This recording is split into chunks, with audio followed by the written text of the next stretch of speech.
Mr. Witness, ano ang ibig sabihin ng rage kung iyong nalalaman? Objection, Your Honor, irrelevant. I think counsel has already made the connection between the rage, the statements of Mayor Baste, and the statements of the respondent. Witness may answer. Sa Tagalog po niyan ay galit o puot.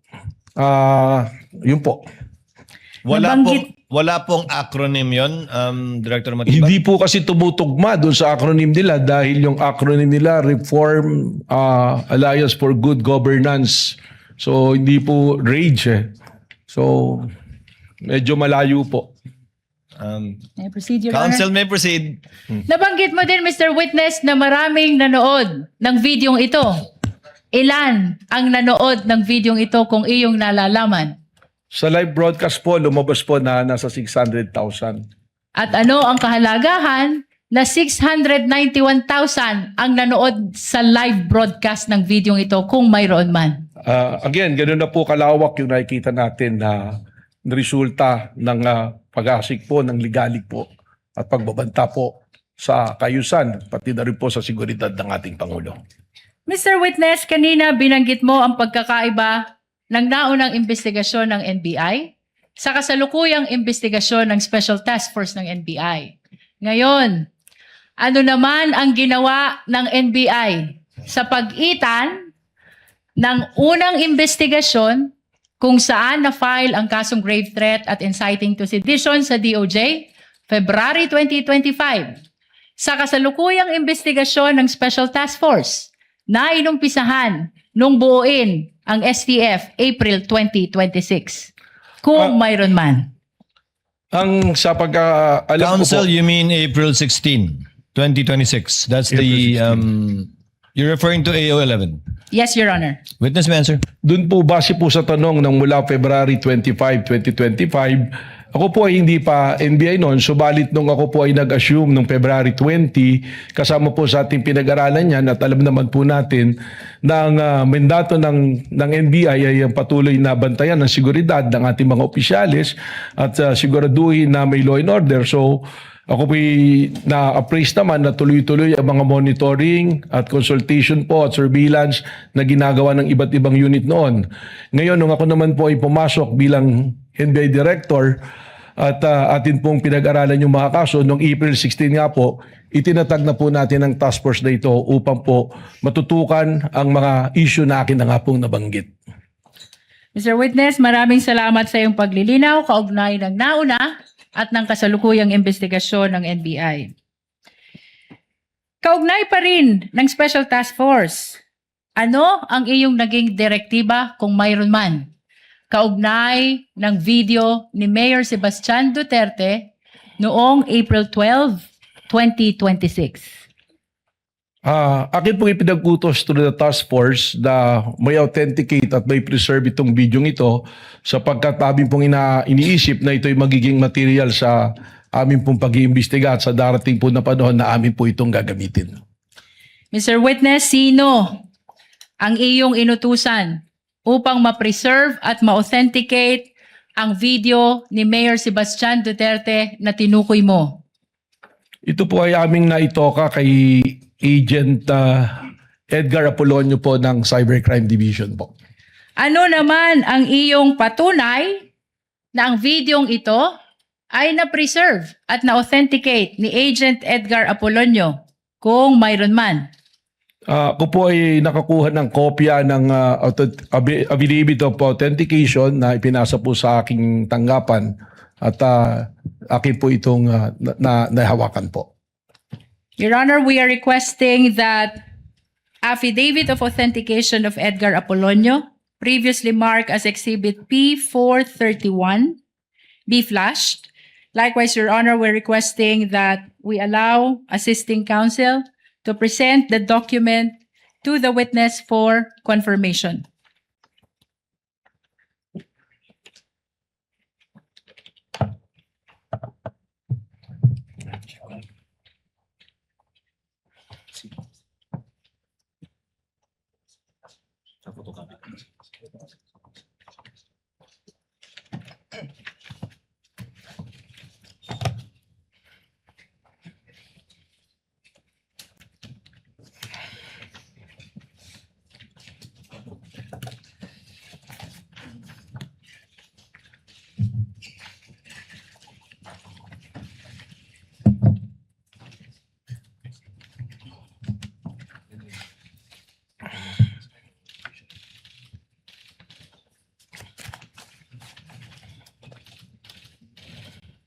Mr. Witness, we are presenting to you a document entitled Affidavit of Authentication. Ano ang kaugnayan nito sa Affidavit of Authentication ni Agent Edgar Apolonio na tinukoy mo kanina? Ito po ang affidavit of authentication na aking pong binabanggit. We manifest, Your Honor, that the same has been previously marked as Exhibit P431. Sa pahina 2, makikita isang lagda sa ibabaw ng pangalang Agent Edgar Apolonio. Mr. Witness, kaninong lagda iyan kung iyong nalalaman? Kay Agent Edgar Apolonio po. Mr. Witness, paano mo nalaman na ang lagdang iyan ay lagda ni Agent Edgar Apolonio? Noong po ay sinumite sa aking opisina, siya po ay aking ipinatawag at tinanong ko kung siya ang gumawa at kung lagda niya po ito. Bukod po doon ay marami na po akong naiutos na ipa-authenticate sa kanya at iba pang dokumento na siya po ang lumalagda, kung saan nagkaroon na po ako ng familiarity doon sa kanya pong mga lagda. Maraming salamat sa iyong paglilinaw. Ngayon ay puntahan natin ang investigasyon ng Special Task Force sa banta ng Vice Presidente sa buhay ng Presidente. Ano ang mga ginamit niyong batayan? Kung mayroon man sa inyong pag-iimbestiga sa Special Task Force sa banta ng Vice Presidente sa buhay ng Presidente. Consistent po sa ginagamit po ng Protective Intelligence Methodology ng Secret Service ng Amerika. Then po sa tinatawag natin na if there is a threat to unknown personality, meron po silang mga pamantayan at doon din po namin ibinasa itong pamantayan na ito. 5 po ito na pamantayan namin pong ginamit.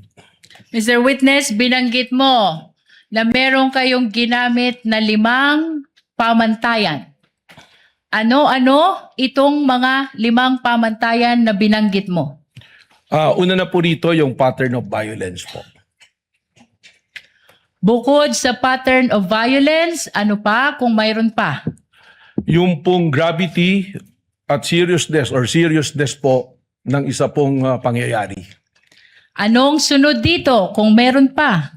Yung pong identity and identifying characteristic po ng involved po doon sa pangyayari. Bukod sa identity, ano pa Mr. Witness kung mayroon man? Ang isa po rito ay yung kakayanan po at kapasidad po ng nabanggit po na subject po. At bukod sa 4 na iyong nabanggit, ano pa ang inyong ginamit na batayan kaugnay ng investigasyon na ito? Yung pong tinatawag na motive o motibo at intent po ng personality po. Mr. Witness, balikan natin ang pattern of violence na una mong binanggit kanina.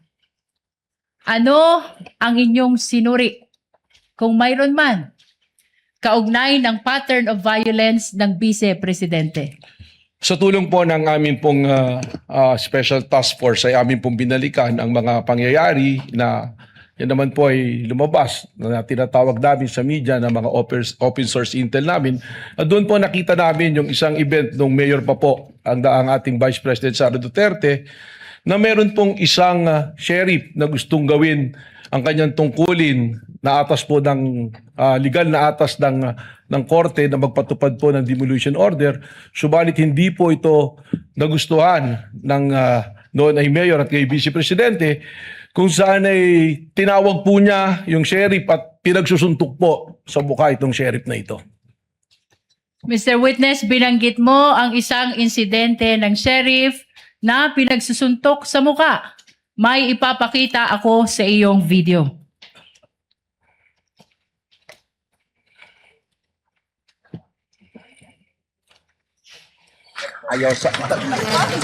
Noong July 2011, habang nakaupong mayor ng Davao City, sinapak ni Vice President Sara Duterte ang isang court sheriff.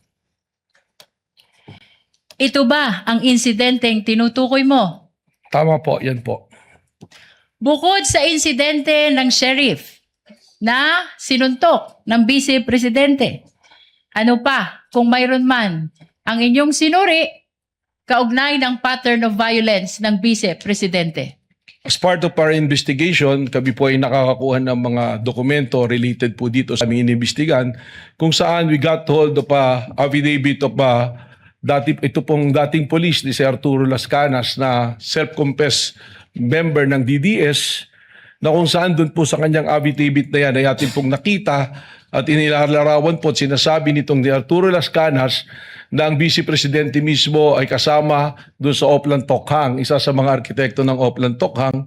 At dito rin po niya sinabi na instead na barilin at patayin para hindi nalalaman ng media, ay kidnapin na lamang yung mga subject po, mga shabu users o kaya yung pong ibang gumagawa ng krimen o nagtitinda ng droga at ibaw na lang po sa isang quarry. Na kung saan natagpuan po later nitong Laod Quarry na meron pong mga biktima ng extrajudicial killings. Mr. Witness, nabanggit mo ang affidavit ni Arturo Las Cañas. Nasaan ang affidavit na tinutukoy mo? Objection, Your Honor. May we know the relevance of all these questions? Your Honor, we're establishing the pattern of violence. And this is very much relevant. Witness may answer. Sa pagkakalam ko po, ang affidavit na ito ay nakasumito po sa International Criminal Court na sasalukuyan po dumidinig ng kaso ng extrajudicial killings po.